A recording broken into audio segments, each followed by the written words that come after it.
Seguimos hablando de Mateo, ya hemos hablado del autor, de la fecha, la estructura, algunas características especiales. Ya estamos preparados para apreciar cuál era el propósito de este Evangelio según Mateo. Vamos a hablar de propósito, o más bien propósitos.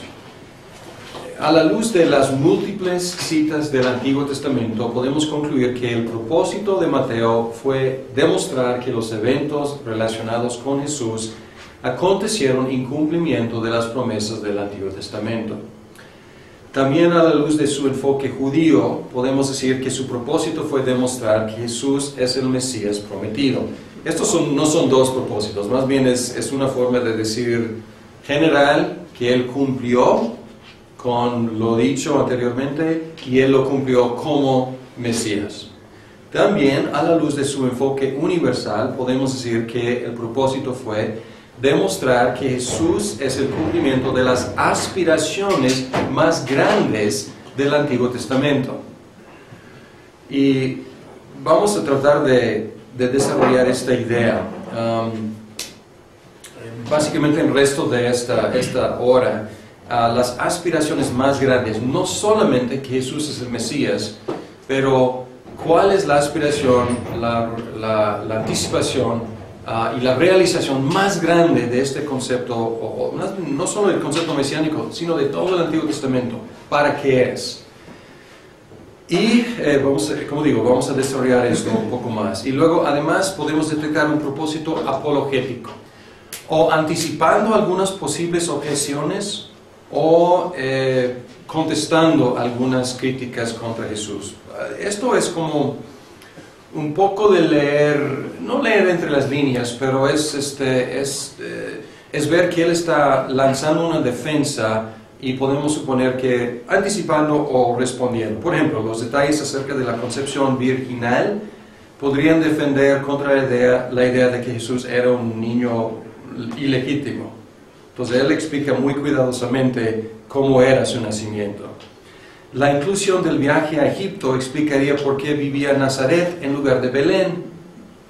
Entonces, ¿cómo llegó a Nazaret? Llegó precisamente porque tuvieron que escapar. Luego regresando dijeron que no, mejor vamos a Nazaret para seguir un poco escondidos. El detalle acerca del soborno pagado a los soldados que guardaban el sepulcro de Jesús refutaría la teoría de que los discípulos habían robado el cuerpo de Jesús. O sea, aquí es el soborno. Si alguien pregunta, díganles que los discípulos llegaron, estábamos dormidos, robaron.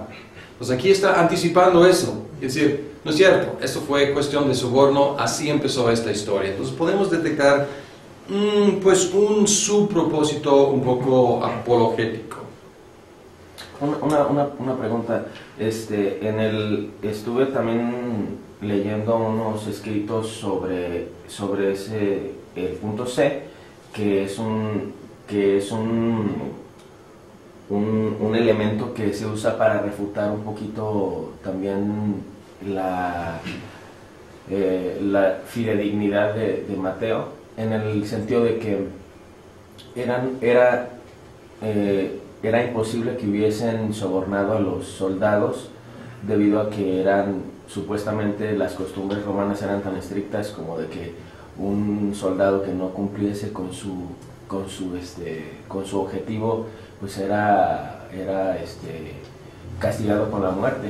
Entonces, que si alguno decía que unos judíos hubiesen sido capaces de burlar a esta compañía de soldados, iban directamente al cadalso.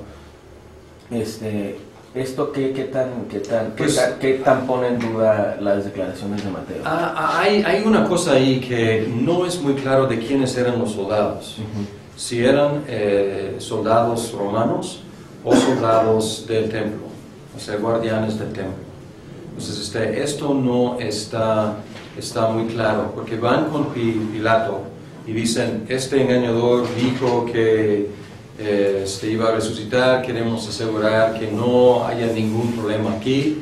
Y él dice que ustedes tienen soldados, pues vayan y hagan lo que necesiten hacer. Ahora, al decir tienen, ¿está ofreciéndoles o está declarando? ¿Está diciendo que ustedes ya tienen? Como porque pues, los guardianes del templo pues ya tienen, pues hagan lo que quieran con ellos. O está diciendo aquí les ofrezco. Y no está muy seguro ahí que si eran, o sea, judíos, guardianes del templo, o si eran soldados romanos, porque no hay evidencia muy contundente de ninguna forma.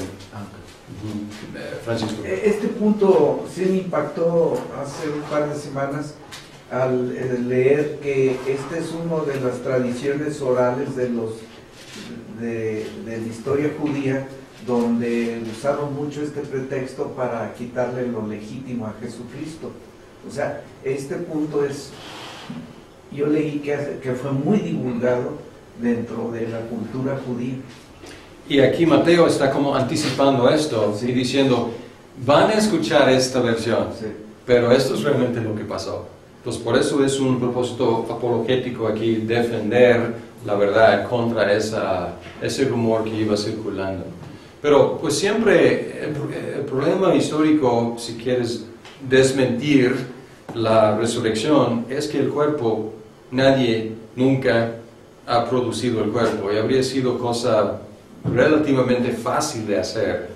O sea, si estuviera todavía, sí, o sea, desapareció el cadáver, digamos, o sea, según los que no creen en la resurrección. Entonces nadie nunca, aún en el momento, o sea, nadie nunca pudo desmentir esa cosa produciendo evidencia. Entonces, y luego hay problemas, o sea, no estamos todavía en apologética, pero hay problemas con esta teoría, ¿no? O sea, a lo mejor muero por una mentira, pero no muero por una mentira que yo he hecho, o sea, a lo mejor muero por algo que creo que no es cierto, pero en el momento de tener que dar mi vida por algo que yo inventé, una mentira muy difícil, y que yo y que todos mis compañeros hagan lo mismo, pues psicológicamente es bastante difícil, ¿no? Pero es otro tema de apologética, pero aquí podemos ver que Mateo está entrando un poco en ese tema. Origen. La cuestión de origen está relacionada con la teoría de un original arameo. Un original arameo apuntaría hacia un origen en Israel, en Palestina, o sea, ahí en esa zona alrededor de Jerusalén y Judea. Sin embargo, no es necesario suponer ese original arameo para postular un origen judío. ¿Por qué? Porque el libro en sí, aún sin ese supuesto original arameo, es un libro muy judío. Entonces es suficiente para suponer que el autor era judío, escribiendo para judíos, elementos que ya hemos mencionado. Este simple hecho, y detalles que hemos mencionado, el mencionar costumbres judías sin explicarlas, es un judío hablando con judíos. Sin embargo, no hay suficiente información para estar seguros y decir, no, pues en tal ciudad, en tal región, pero no afecta la interpretación del Evangelio. Probablemente origen judío, o más bien no solo judío, sino origen palestino, origen en Israel geográficamente, pero más de eso no podemos decir mucho, pero tampoco importa mucho en cuanto a la interpretación. Asuntos hermenéuticos. Y lo que vamos a hacer en cada uno de los evangelios es tratar de agarrar uno o dos temas interesantes, no exhaustivo, pero representativo, y hablar un poco más a fondo de una cuestión hermenéutica. Hermenéutica es la ciencia, el arte de interpretación. Muchos de ustedes tomaron el curso de hermenéutica y estamos tratando de aplicar los principios que ya hemos tratado de aprender un poco a Mateo, Marcos, Lucas y Juan. Bien. Uno de los principales asuntos hermenéuticos en Mateo tiene que ver con su uso a veces novedoso y sorprendente de citas del Antiguo Testamento. Algunos investigadores lo han acusado de sacar del aire o de la manga ciertas conexiones entre Jesús y el Antiguo Testamento para cumplir con su propósito. Es decir, que estaba inventando, que estos textos no tenían nada que ver con, y él está agarrando un texto casi al azar porque se le ocurre alguna conexión en su mente, algo muy superficial, y él dice, esto pasó para que se cumpliera lo dicho por X profeta. Un argumento general contra esta evaluación es que sería contraproducente.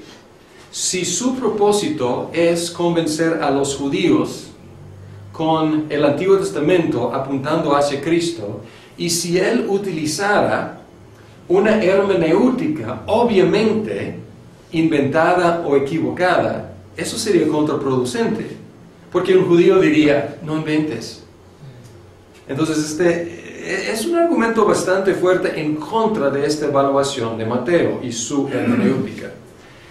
También es necesario tratar de entender qué hacía, cuál era su hermenéutica, para ver que sí era una hermenéutica consistente, legítima y hasta bastante sofisticada. Entonces, a simple vista, leyendo algunas citas, dices, ¿de veras? ¿Este texto realmente tenía que ver con ese cumplimiento? No veo la conexión. Pero si escudriñamos más, vemos realmente que fue una maravilla de interpretación que él hacía. Y es la idea aquí, tratar de profundizar un poquito. Tenemos que hablar de la tipología. En el curso sobre hermenéutica hablamos de la tipología. Y voy a resumir un poco aquí de la tipología.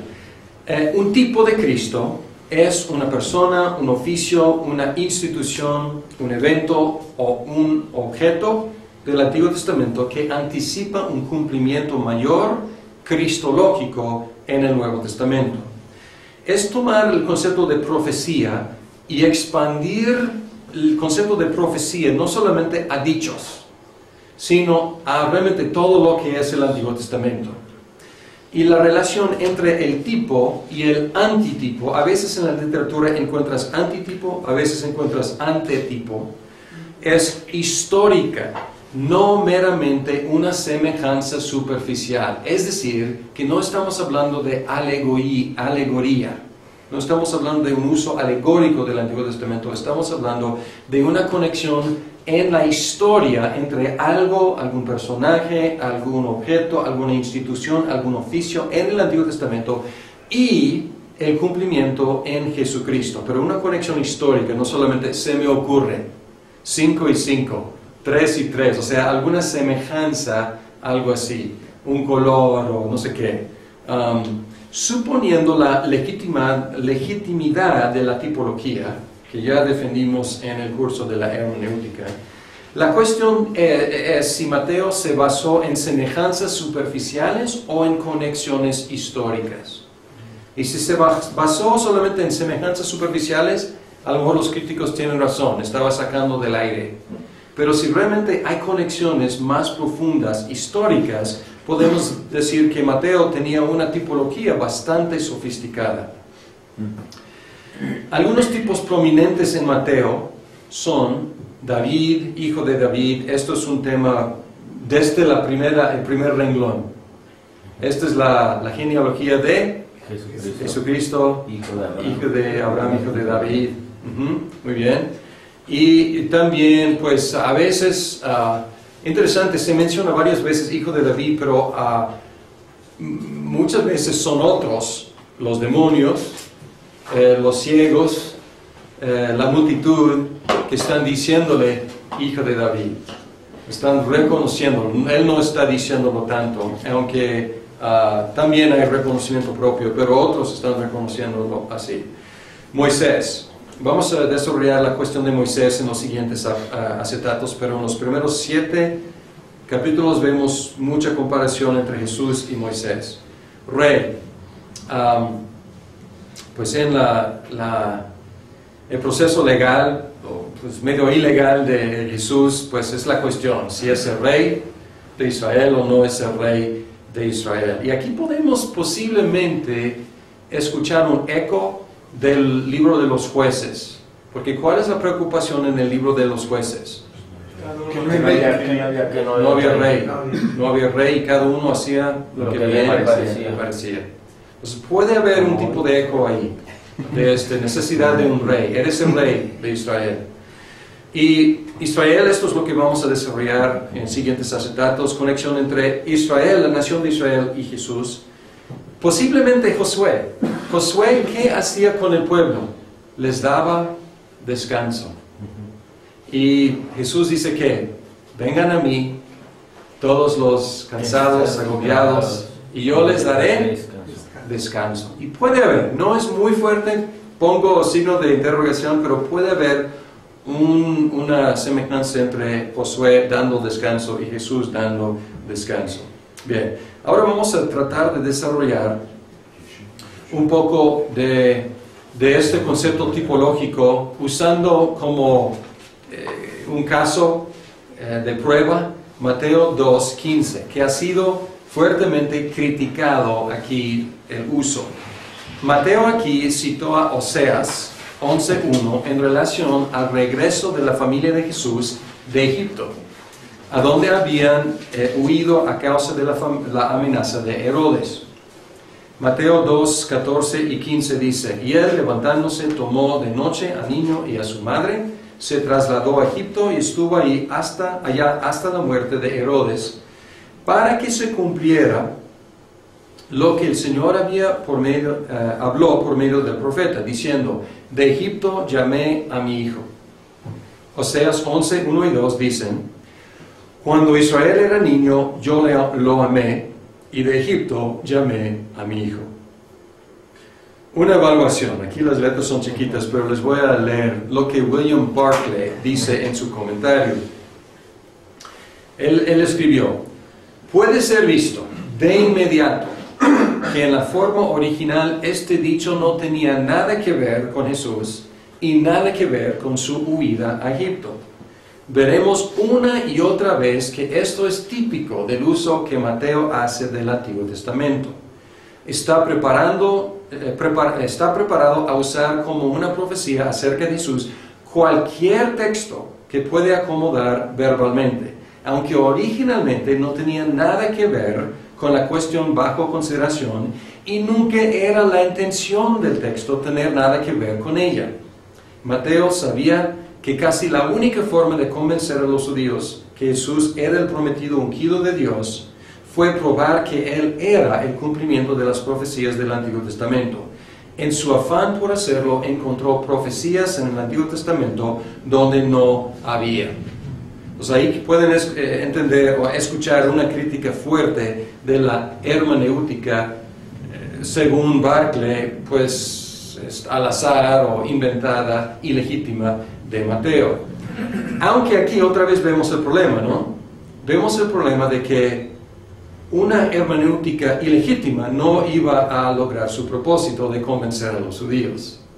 O sea, eran astutos, entonces no iban a tragar una interpretación demasiado forzada. Pero podemos apreciar aquí el problema y podemos escuchar uno de los comentaristas que critica la hermenéutica. Bien, comentario de Barclay refleja una perspectiva muy limitada de lo profético, porque él está pensando en profecías aisladas, algunas cuantas profecías aisladas que son mesiánicas, que realmente tienen que ver con Jesús. Y él dice, estas que cita Mateo, pues no son de esta categoría chiquita. Entonces aquí podemos ver más que nada la perspectiva de Barclay. Una perspectiva tipológica puede iluminar el uso que Mateo hace en el 2:15. Vamos a ver. Mateo hizo una conexión entre Israel como hijo de Dios y Jesús como hijo de Dios. Esto es obvio, ¿no? Entonces, no mencionó aquí, pero también Egipto, hijo de Dios, hijo de Dios. Entonces, los dos hijos de Dios, digamos, estuvieron en Egipto y los dos subieron de Egipto. Es la semejanza. La identificación entre Israel como hijo primogénito de Dios es sólida desde Éxodo 4:22. Vamos a Éxodo 4:22. Y podemos ver que este tema es algo muy antiguo. En la confrontación entre Moisés y el faraón, y Moisés preparando para esa confrontación, entonces tú le dirás de mi parte al faraón, Israel es mi primogénito, es mi hijo, mi primogénito. Y luego amenaza con que pues si no suelta su hijo primogénito, él va a matar a los primogénitos de los egipcios. Muchas gracias. Ahora, entonces esta conexión es muy legítima, ¿no? O sea, Israel es hijo de Dios, hijo primogénito de Dios. Esto es sólido. La historia de la concepción de Jesús en Mateo 1 también ya lo estableció como hijo de Dios. Entonces ya estamos en tierra firme. O sea, Israel es hijo de Dios, Jesús es hijo de Dios. Israel desde el Éxodo, por lo menos, ahora Jesús desde su concepción virginal. Lo que tenemos que establecer es una conexión histórica entre Israel y Jesús. Entonces ahí está el trabajo. ¿Entonces están conmigo? Si podemos hacer esta conexión histórica, ya está completa la interpretación. No es una mera semejanza. Hijo de Dios, está bien. Pero si hay una conexión histórica entre Israel y Jesús. Y Mateo hizo esta conexión no solo en este versículo. Por esto no es muy justo simplemente extraer esa cita y decir, no inventes Mateo. Tenemos que ver lo que Mateo está haciendo en los primeros capítulos para entender el contexto. Y lo que él hace en los primeros 2 capítulos es establecer esa relación entre Israel y Jesús. ¿Cómo? Primero, la genealogía. Sirve el propósito de comparar la historia de Israel con la prehistoria de Jesús. En otras palabras, comparten la misma historia.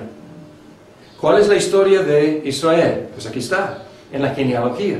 ¿Cuál es la historia de Jesús? La misma. Comparten la misma historia. Entonces, no solamente sirve el propósito de demostrar que Jesús es hijo de David, es parte del propósito, pero otra parte del propósito es decir que Israel y Jesús realmente comparten la misma historia, la misma genealogía. Luego, la historia del nacimiento establece a Jesús como hijo de Dios, cosa que ya mencionamos. Luego, la amenaza de Herodes es paralela a la amenaza de los hijos hebreos por el faraón. Pues aquí es la amenaza de que pues Moisés, sobre todo, va a ser extinguido por la amenaza del rey. Y aquí la misma amenaza, a lo mejor Jesús va a ser extinguido por la amenaza del rey. Pues ahí hay un paralelo que un judío probablemente vería muy pronto. El viaje a Egipto y el regreso repite el viaje de los hijos de Jacob y el éxodo. Y aquí es donde cita Oseas.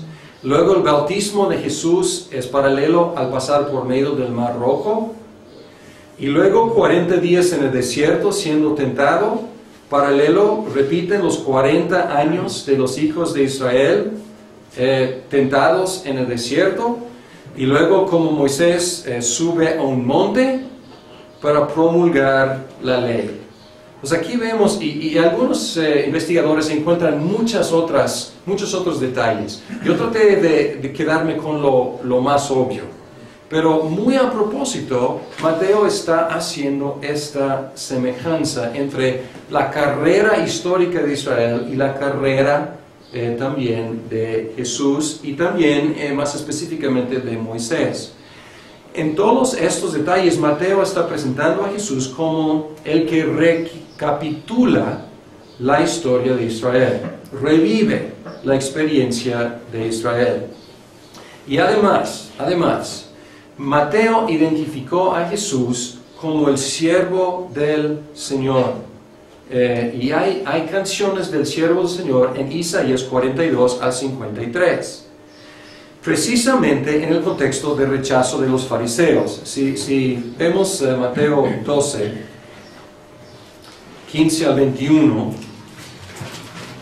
los fariseos están tratando de ver cómo matar a Jesús. En el versículo 14, pero los fariseos salieron y tramaban cómo matar a Jesús. Consciente de esto, Jesús se retiró de aquel lugar, muchos lo siguieron y él sanó a todos los enfermos, pero les ordenó que no dijeran quién era él. Esto fue para que se cumpliera lo dicho por el profeta Isaías. Este es mi siervo, a quien he escogido, mi amado, en quien estoy muy complacido. Sobre él pondré mi espíritu, etc. Aquí está citando de Isaías 42, que es la primera de las canciones del siervo del Señor. Y a través de de Isaías 42 a 53, hay este siervo del Señor, muy misterioso. Y también esta cuestión del siervo del Señor, cuando leemos Isaías, hacemos la pregunta, ¿quién es? ¿O quién será? Y les invito a hacer un ejercicio que yo hice alguna vez, a lo mejor ligera, pero traté a través de estas canciones a identificar en el margen de quién hablaba. Y a veces está hablando de un individuo. Este es mi Señor, este es mi siervo, y está hablando de un individuo. Pero en otras ocasiones, a través de estas canciones, está hablando de toda la nación de Israel. Y aquí hay esta ambigüedad. ¿Quién es el siervo del Señor? Es una persona. ¿Quién es el siervo del Señor? Es la nación de Israel. Entonces esto no es algo que Mateo esté inventando. Es algo que ya viene en el paquete de Isaías. Y además viene interpretado. O sea, viene interpretado ya así. O interpreta Mateo. Mateo interpreta. Mateo aplica. Y aquí está la aplicación que está haciendo a Jesús, que Él es el siervo del Señor. Sin embargo, o sea, ya viene el paquete con una doble referencia, podemos decir. O sea, con una ambigüedad si es toda la nación de Israel o si es un individuo. Y Isaías. Nada más como comentario de esta sección de Isaías, está bien padre porque a veces identificas quién está hablando, ¿no? Está hablando Dios al siervo, luego está hablando Dios al pueblo, y luego de repente el siervo le responde a Dios, ¿no? Y luego pareciera que el pueblo le está respondiendo, pero luego ya empieza a hablar un lenguaje de un individuo. Entonces, es una conversación en realidad todos estos pasajes. Y sí puedes identificar como quién está hablando, ¿no? Pero incluso hay pasajes ahí donde el siervo le responde a Dios. Muy bien, bien. O sea, muy interesante, o sea, vale la pena sentarse y leer esa sección de un solo jalón para ver esta riqueza y esta pues como ambigüedad ahí en estas canciones. Entonces, en Mateo ya podemos completar la conexión. Entonces, vamos a tratar de resumir.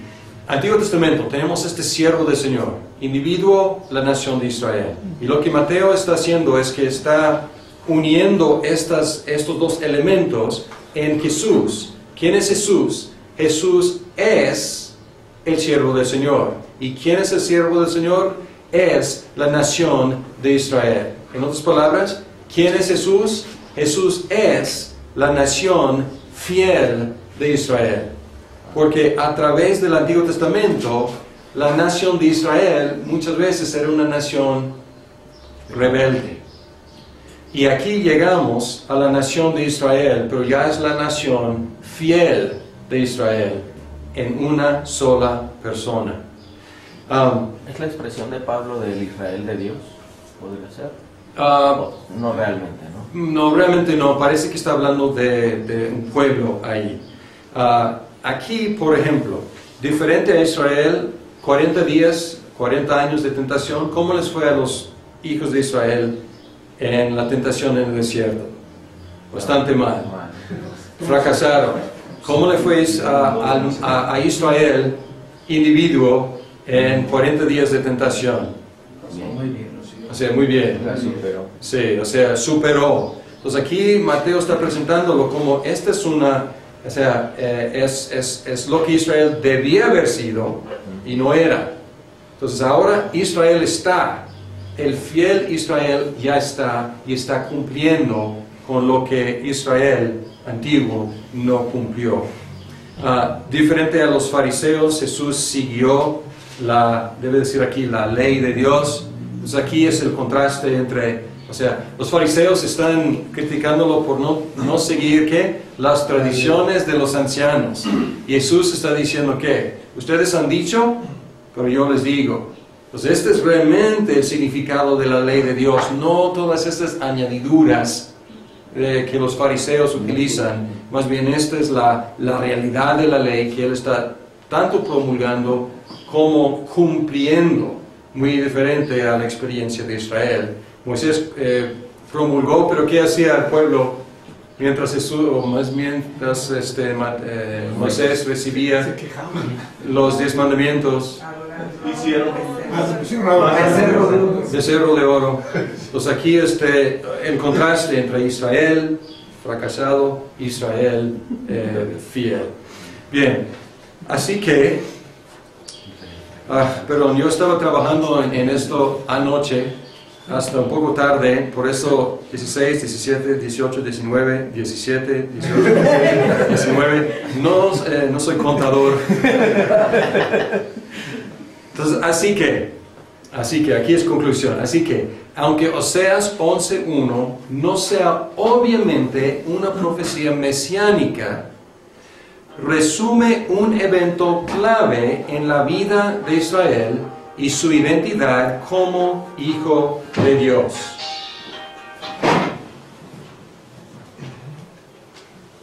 Pues voy otra vez. Ok, no es obviamente profecía mesiánica, pero resume un evento clave en la vida de Israel y su identidad como hijo de Dios. Al aplicarlo a Jesús, Mateo está haciendo dos conexiones. Jesús es el verdadero hijo de Dios, del cual Israel era un anticipo. Y Jesús es el fiel Israel que contrasta con el Israel infiel. Entonces, lejos de estar sacando del aire su aplicación de Oseas a Jesús, Mateo se basó en una perspectiva bastante desarrollada y una hermenéutica bastante sofisticada sobre el uso correcto, cristológico, cristocéntrico del Antiguo Testamento. Entonces, este es un ejemplo de muchos, pero estoy tratando de utilizar Mateo 2.15 como para demostrar algo de lo que Mateo estaba haciendo y para también defenderlo de la acusación de estar inventando cosas. Más bien está haciendo algunas conexiones bastante profundas y podemos detectar esto a través de todo su libro. Entonces vale la pena hacer el mismo experimento con cada vez que Mateo dice esto se cumplió o esto sucedió para que se cumpliera lo dicho y luego en tal lado. Y tratar de no simplemente decir, pues esto es algo muy ligero, más bien escudriñar más profundamente para ver cuáles son las conexiones que Mateo está haciendo para demostrar que Jesús no solamente es Mesías, pero sino también para demostrar que Jesús es el cumplimiento de todo el Antiguo Testamento. Y Él es la realización de las mayores y mejores aspiraciones, no solamente de algunas cuantas profecías, sino de todo el Antiguo Testamento. ¿Qué les parece? Entonces, o sea, bueno, mi punto de vista sería que Jesús le da vida a las profecías, pues, y no las profecías a Jesús, ¿no? Y desde mi punto de vista, pues, sería comprobar la veracidad, pues, de la existencia de Jesús, ¿no? Porque el suponer que si las profecías le dan vida a Jesús, pudiera prestarse, pues, a pensar que Jesús fue algo fueron escritos y no hechos, ¿no? Y si Cristo le da vida a las profecías, pues estamos pensando pues que Jesús verdaderamente existió, pues, ¿verdad? O sea... Muy bien, y lo que estás describiendo es una forma cristiana de leer el Antiguo Testamento, que nosotros defendemos, ¿no? Que es la forma correcta de leer el Antiguo Testamento, que Cristo da vida y da luz a cosas del Antiguo Testamento que a lo mejor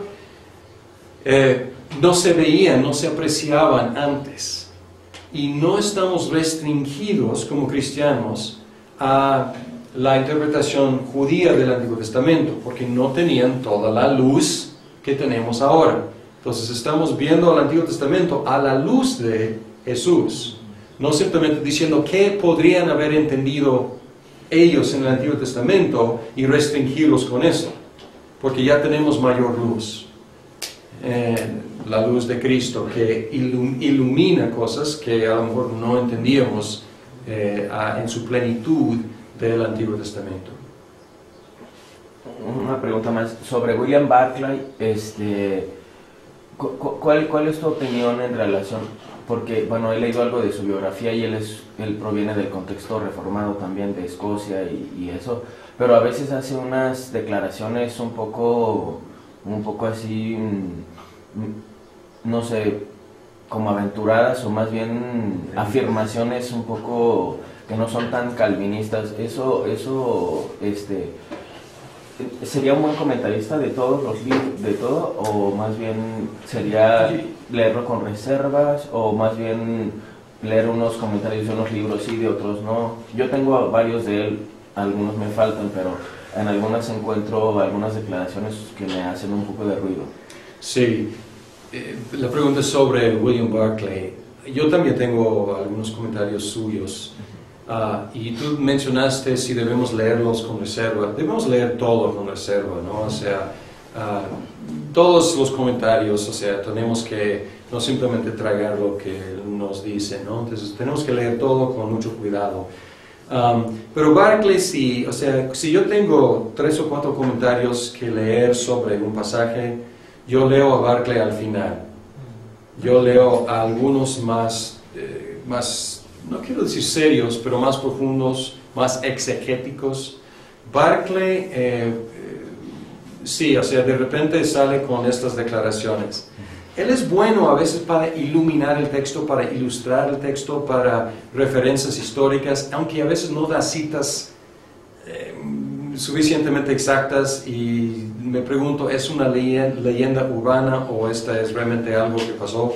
Pues me gustaría ver que él citara más las referencias históricas, pero le encanta sacar referencias históricas, entonces puede ser una buena fuente, pero se ve su perspectiva, que fue afectada por no quiero tacharlo como liberal, teológico, liberal, pero vemos algo de esa corriente ahí, que es como anti-sobrenatural, una postura a veces así.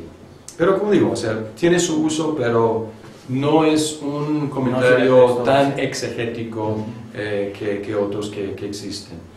Hablabas en la clase pasada sobre la confluencia de la inspiración, o sea, y yo creo que ahí está mucho también del desviarse para un lado o para otro, ¿no? O sea, cuando le quitas toda la aportación divina al asunto, pues ahí estás pensando en qué piensa el hombre, o sea, el autor, y todo es el autor. Y por otro lado, cuando caes acá en que quitas al autor y piensas que todo solamente, o sea, es inspiración divina y no usó las experiencias o la vida o la personalidad del autor, pues caes en otro extremo, ¿no?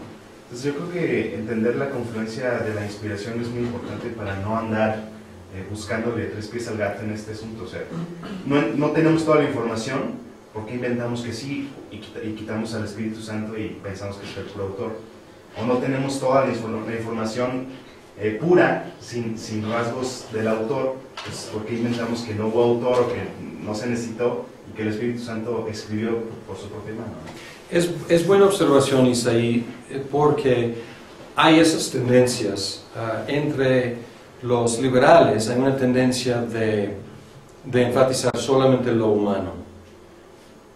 Y creo que su idea, a lo mejor al principio era decir, vamos a examinar la Biblia literariamente. Y literariamente, no teológicamente tanto. O sea, no vamos a pensar en inspiración, vamos a examinarlo como un libro. Y esto es una postura, o sea, es un libro. Entonces, un análisis literaria, pues es lo que estamos haciendo con la hermenéutica, en un sentido. Pero luego cayeron en una postura como anti-inspiracional, anti-sobrenatural, etc. Entonces llegó a ser una postura solidificada, muy como contraria a lo que es la fe cristiana histórica. Por el otro lado, ha habido evangélicos fundamentalistas, sobre todo, que casi descartan la personalidad de los autores y la Sitzimleben del origen de estos libros. Es casi como si cayeran del cielo así, ¿no? De como una cuestión de dictación, casi como el autor humano se puso en trance. Sí, es como en trance y solamente despertando dijera, pues mira lo que Dios me entregó, ¿no? Robots. Sí, básicamente, ¿no? O sea, como en nuestro tiempo sería como los programas que detectan la voz y convierten la voz en recognición de la conversación voz. de Dios y así es, ¿no? Ese cuate está así y empieza a escribir lo que... Sí, y hay eso en la Biblia, o sea, hay eso en la Biblia, sobre todo en los antiguos, los profetas del Antiguo Testamento. Así dice el Señor. Y a veces hay citas, podemos decir, de Dios. Sin embargo, no es la mayor parte de la Biblia así. La mayor parte es una transmisión por medio de todo lo que es esa personalidad del profeta, del apóstol. Entonces tenemos que recordar esta dualidad de la Biblia, un libro divino, un libro humano, y tratar de mantener un buen aprecio por estos dos aspectos de la Biblia. Y es buen resumen, Isaí, que algunos, sobre todo los críticos liberales, han ido en un extremo. No hemos hablado mucho del otro extremo, pero el otro extremo tiende a aplanar la Biblia, como si Mateo, Pablo y Isaías fueran exactamente iguales. Y esto es no apreciar la riqueza de lo que es la revelación de Dios, de lo que